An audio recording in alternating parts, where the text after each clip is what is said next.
Hi, in this video, let me cover setting multiple properties using / naming convention. So let's get started. So let me make a rectangle first and make it as a component. Color it red.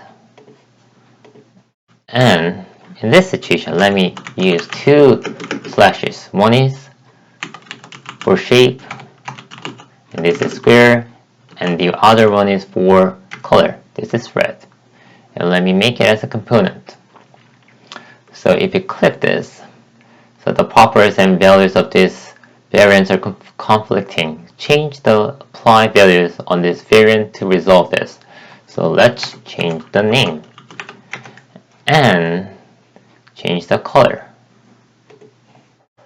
So buttons, and if you see this, there are two properties. One is for shape and one is for color. And let's change the property name as well. Not color. Not shaped. Sorry for the typos. And color. That's it. And then let's add another shape, which is star. So make it star, and let's make it larger. Cool. And fill it as red and make it as a component and drag it to this here and make it the shape as star,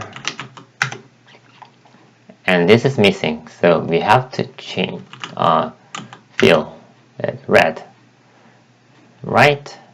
And let me click this, and this is duplicated, so we made to make green and then green.